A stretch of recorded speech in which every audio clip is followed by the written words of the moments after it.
Ladies and gentlemen, by the time you're watching this video, I will still be here because it was recorded on Friday, and this is the last day here before I embark on a journey back to Japan. But speaking of Japan, the question you should be asking is, what to do if you're going to any one of these 3 Go Fest events? Your boy got you covered. Let's get into it. Alright, ladies and gentlemen of the YouTube citizens, y'all know who this is. It's your boy True Inferno. Today's day is Friday, July the 28th. So, one day before I go to Japan, and I'll be honest, I am pretty excited. I am pretty excited as there is a Maror near me, and that is not shiny. So the Adventure Week event is going on right now, which is why I'm checking my phone for potential shinies. And so far I have not gotten a single shiny yet, even though I have not been out and about driving around or exploring or playing a game or anything like that. And in case you're wondering, that route that I submitted is still under review. So far, no word on that route that I created for you guys on this channel. So there's that, and none of these Pokemon that I checked are shiny. I'm not gonna check them all because the rest I don't care about. So anywho, you're traveling, you're going to Osaka like I am, you're going to London, or you're going to New York, or you're going to 2 out of the 3. You can't go to all 3, obviously, because Osaka and London are happening on the same weekend. So, yeah, I went in and try to do that. But let's talk about Osaka. So, while Japan as a whole is one of the safest countries on the planet, I'm not saying be reckless. I'm not saying, oh, just take everything super easy, expose yourself to the Japanese culture, stuff like that. I'm not saying that at all. You still want to be secure. You still want to have your bag close to you. You still don't want to put everything in your pockets, especially if your pockets are small. You don't want to take your house keys with you. You know, leave that in the hotel or in the Airbnb and stuff like that. I'll get more into that in a second.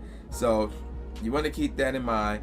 I heard stories of people going to sleep with their phone in their hand and nobody snatched it. You know, I heard stories like that, but you could say whoever that was got lucky, because, you know, people can still steal out there and stuff like that. You never know. So when it comes to going to Osaka, what I will say is this: if you're going to Go Fest and then maybe getting something to eat nearby and then going straight to your hotel or Airbnb, wherever, yeah, you may want to get like a Suka card or wherever the equivalent of a Suka card out there in the Osaka area.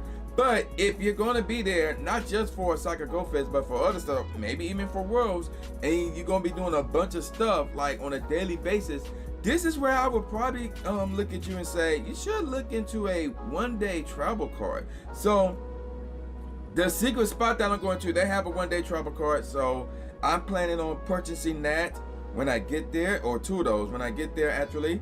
And that area, the Osaka area, they do have like a 2-day travel pass, so you can go from Osaka to another major city and back and forth without constantly paying. And they're relatively cheap. They're relatively cheap as well. So if you're going to multiple places within the day while you're out in Japan, I would highly advise you to see if they have a one-day pass. It could be for subway, could be for bus, could be a combination, and things of that nature. And you want to plan your route. You want to see, okay, if you're going here and then here and then here, what line are you taking? And if all those lines are within the same company that can give you the one-day pass. Because the one-day pass will work on certain lines. It won't work on every single line that you take, because some of those lines are from different companies. So keep that in mind as well. But if you're not going to be doing that much traveling on a daily basis, like you just go to one spot and then you may want to walk somewhere else, then yeah, a Suka card would be great for you as well. I'm not saying Suka cards are expensive, I'm not saying that. And yeah, they also relatively cheap, but there are cheaper options out there besides using a Suka card or the equivalent thing to a Suka card. So there's that. Now, with that, and that's pretty much it for Osaka. That's pretty much it for Osaka. Again, there's no really major safety issues. Just have common sense. Keep your stuff around you. Don't put stuff in your pockets, especially if you have small pockets. Keep it in your bag or your little fanny pack, aka pouch, whatever they call it. And then, you know, have at least one hand on that as well. If you're a vlogger of any kind, Pokemon Go or whatever, you know, make sure you have a strap on your camera. Keep it around your neck, and then have your hand on the strap. Don't like hold your camera like this, unless you're going to be recording, taking pictures non-stop. Then, you know, there you go with that. Now, For those of you who are going to London, so here's the thing. You want to plan your route before you leave on a daily basis. So while Japan, you should plan your route really in advance if possible, because of the whole 1 day pass and stuff like that. In London, you should plan your route on a daily basis. That way you don't get lost and say, oh, where do I go next? You should have it right somewhere stored in your phone, ready to go. And then you should go, okay, we're gonna go here next, and then you go there, boom, wherever the case may be. So if you're traveling, this obviously much easier if you're traveling solo. But if you're traveling with a group, then yeah, maybe you should discuss with the group, saying, hey, where are we going to this day? Where are we going to that day? We should plan our routes before we just go out there. And if they say they don't know, then you can still plan your routes out there. What I would recommend is you don't stand outside and do it. You like go into a building, like a restaurant or something like that. Or if you're at GoFest, you should just stay there and plan your next route, or whatever the case may be. So you want to do, but basically you want to do that in some type of advance. So there you go with that. Another thing that I saw online is you should only use registered taxis. Apparently don't use taxis that are not registered. Now I don't know if they have Uber or Lyft out there. I'm assuming those are okay as well. So, but if either one of those is not an option, or not an option rather, you want to use a registered taxi only. Don't use unregistered taxis. If you have a friend that lives in London that drives around, okay, cool, you can roll with that. But outside that, apparently, don't use unregistered taxis. I don't know what that's about, but that's what I saw online. And also, and this one obvious, don't travel alone in the dark. You know, you want to keep to the rail-lit main roads. So there's that. And really, you don't want to be traveling alone in the dark at night regardless. So there's that. And along that method rather, avoid alleys and back streets. So even if you're in a group, I would still say avoid them, because I know the whole strength in numbers, but like there's a guy there with one of these.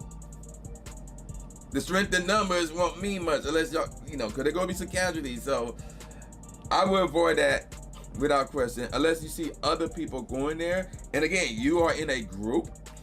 So, and I'm not talking about a group of 2 or 3. I'm talking about 4 or more. If you see other people going through these alleys and back streets during the daytime, then yeah, okay, fine, so be it. It must be pretty cool. But I would definitely not do that at night. I would not do that at night. And then I said this at the beginning, you know, don't put stuff in your pockets. So again, this is where the pouch or the fanny pack, whatever you want to call this, will come to play.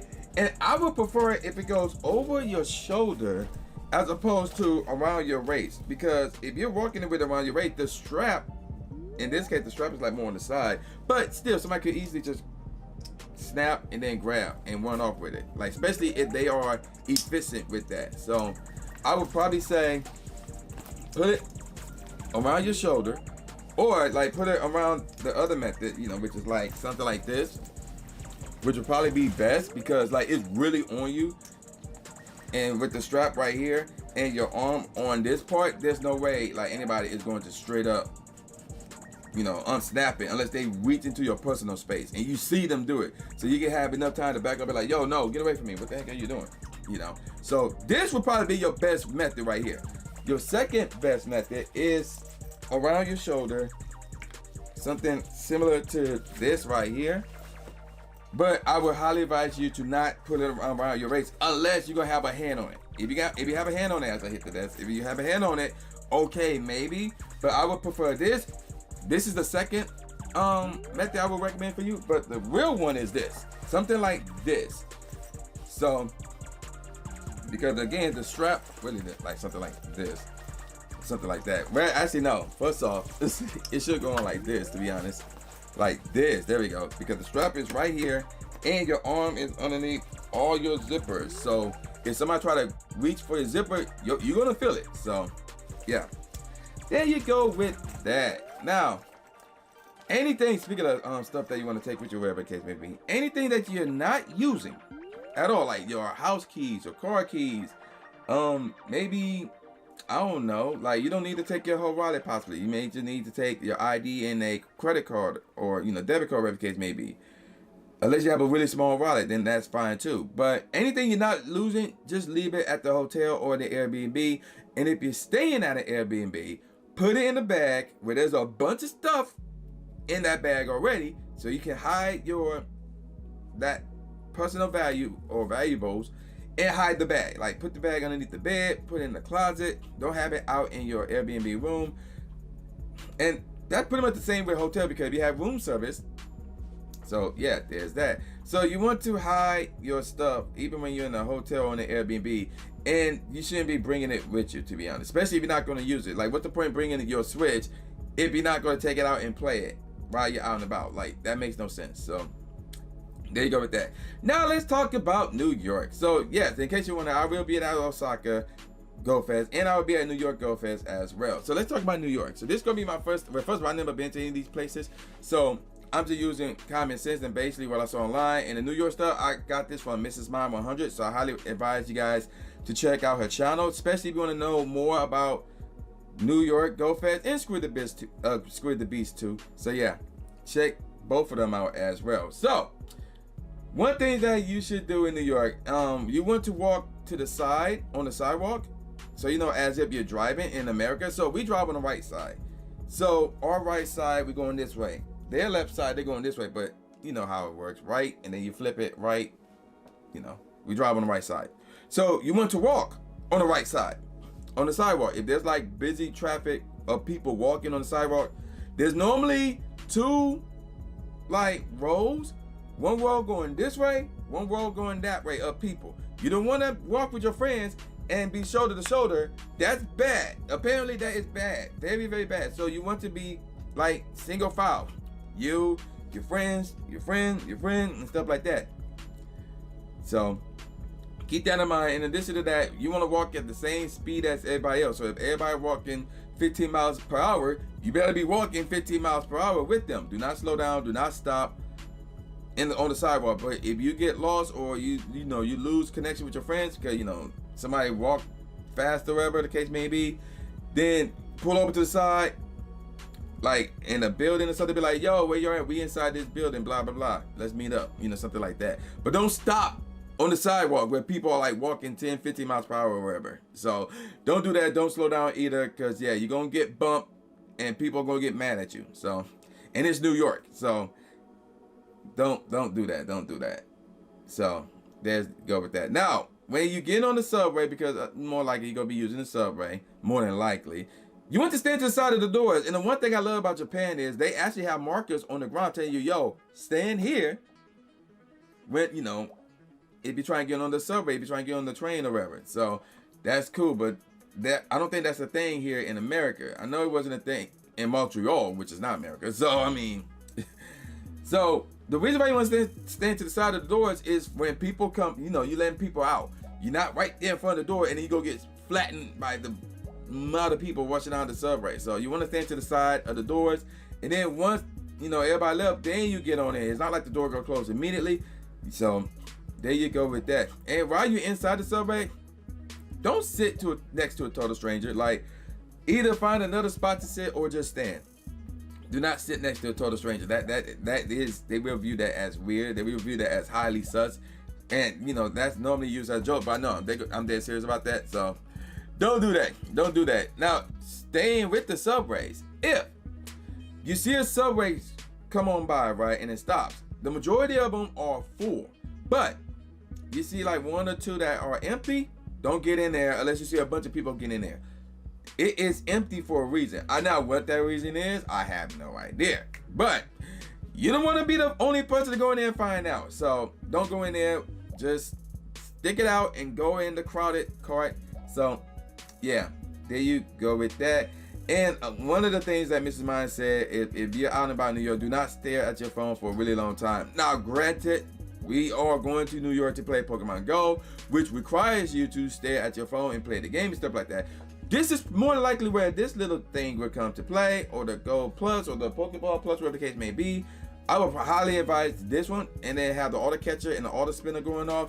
So you won't have to worry about staring at your phone and possibly somebody jacking your phone while you're staring at it.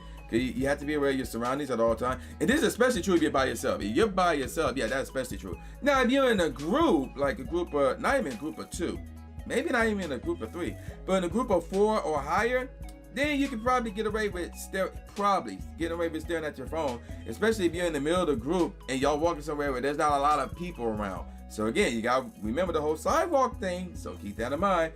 You don't want to be you don't want to be staring at your phone while walking in a sidewalk full of people. So you want to be aware of your surroundings. You want to know where you're going. You want to know the speed that you should be walking. So there you go with that. Now, there's going to be people who are going to be performing in the street, wearing cosplays.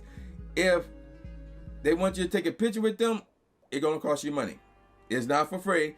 It's going to cost you money. So keep that in mind. There's going to be people that are going to try to give you CDs or albums, whatever the case may be. So, and obviously, they're going to want some money for that. So don't say you don't have any cash, because they're going to be like, oh, there's an AT&T down the street.